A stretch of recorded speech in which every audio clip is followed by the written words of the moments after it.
Good morning, folks. As you can see, we've got blank, brightless, Earth-facing heliographic longitudes, but we've still got a ton of news and 6 extra minutes tacked on at the end of this video to help you understand one of them.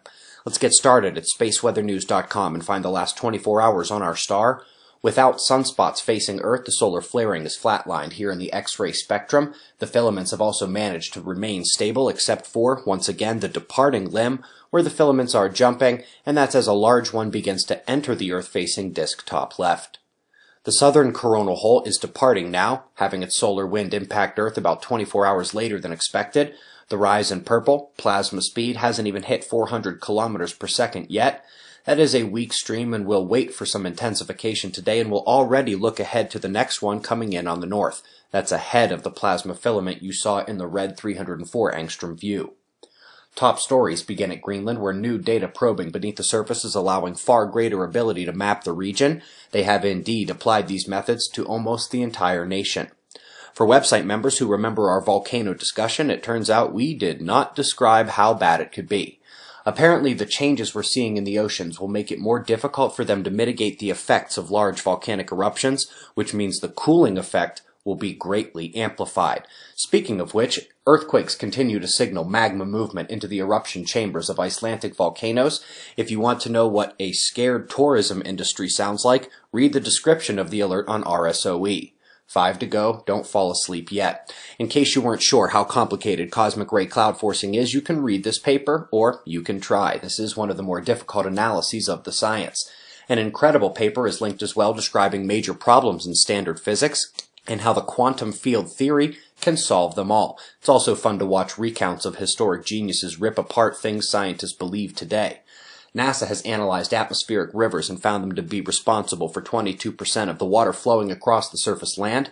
Disruptions to them are likely to cause future flood and drought changes by 80 to 90%.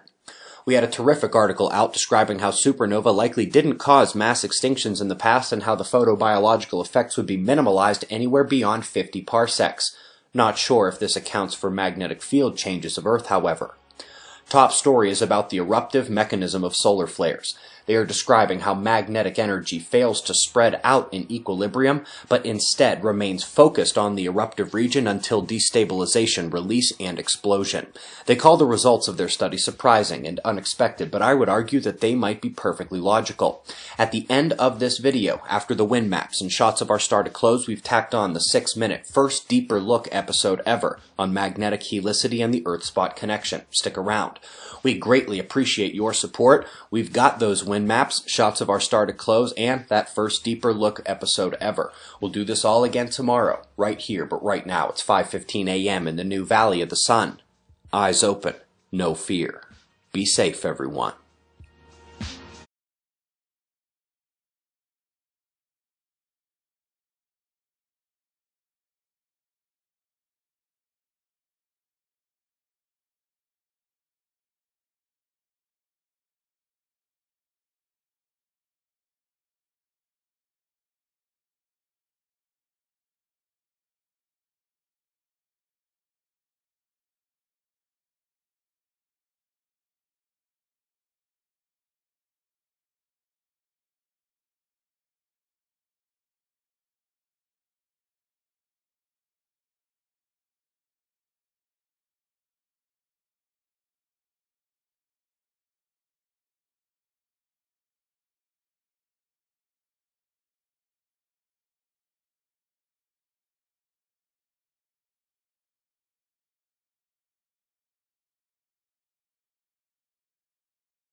One of the best ways we can tell that sunspots are similar to earthly formations is how they spin. An alpha spot will often spin just like a hurricane. Big sunspots, like big storms on Earth, move around, strengthen, weaken. Now, let's take a closer look at the magnetic fields of a sunspot, as visualized by the U.S. Navy.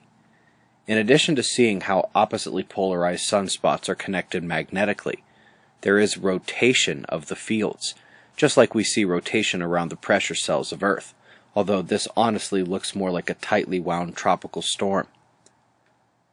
Given that we know solar flares result from these interacting magnetic fields, and that Earth's version of a solar flare, the terrestrial gamma flash, runs up Earth's magnetic field lines, you should begin to be able to imagine just how similar these processes are. The Scientific Visualization Studio has shown findings from SOHO's MDI instrument, a sonogram of the temperature flows beneath a sunspot. The notion of air mass lifting over another air mass comes to mind when seeing the region below the spot. Now, let's come back and take a look at how strong Earth storms work, powerful low here south of Africa. At ground level, we see the wind pulling into the center. Then, as we come up through the cloud layers, the spin is maintained, but now the wind is beginning to push outward from the center, and that continues. Using helioseismology from the MDI, we see the same basic thing in the layers beneath sunspots, coming in one layer and pushing outward in the others. We also see the vortex flows like we see on Earth, coming in at one layer, pushing out at another. What exact conclusion should be made from these animations? Probably none. Only your recognition that the Earth and Sun act alike at every turn. What I found incredible was the fact that it almost inverted, indistinguishable from the Earth wind map, these fluid motions that they show. Yeah. I mean, if you notice the convergent, we will call them convergent lines on Earth, flow patterns in the wind. Of course, this is supposedly not wind, but whatever. You can see that those are in the higher layer, whereas on the Earth wind map, they're closer to those convergent line type pictures, are closer to the ground.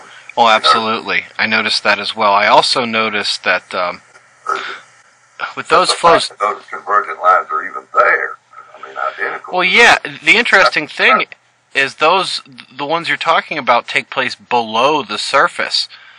So it's interesting. If you the ones that are converging, or basically coming in, sucking in, are the ones closest to the surface. But as you get deeper, that's when it starts to push out. But when you're on Earth and you're looking at the wind map, instead of going underground, you're looking above into the atmosphere. It was the same when we saw the temperature differentials underneath the sunspot as well. That's the kind of thing where, air masses interacting, there can be lift, one can go over another, they can interact. That's the kind of thing that happens in the atmosphere. They're showing that this is actually happening beneath the sunspot, which I find really interesting. Yeah, especially when they say this is beneath the surface of the sun. Yeah. This almost shows that the sun has its own atmosphere, a dense atmosphere.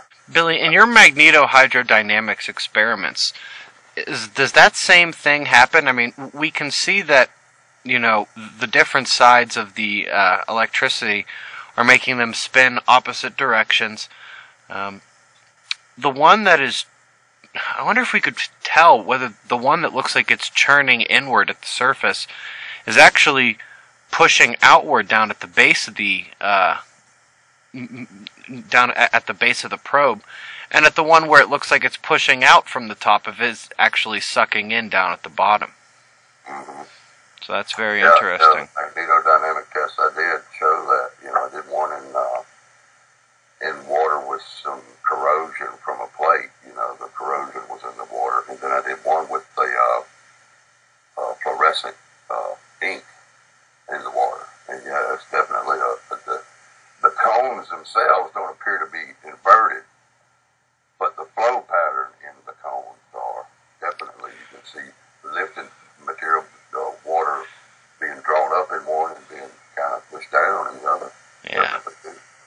That's fascinating. We'll have to find some more interesting ways to test this. I think for now we can pretty much say that every single one of those animations that we found, and what's interesting is the magnetic fields in the sunspot is from 1999. The other ones are all from 2001. So, that's a long time ago, but I think all these animations all show some of the things that we are now talking about here 12, 13 years later, which is very interesting. And you kind of find it hard to believe that the folks don't realize what they're looking at. You got to think that they probably recognize this connection.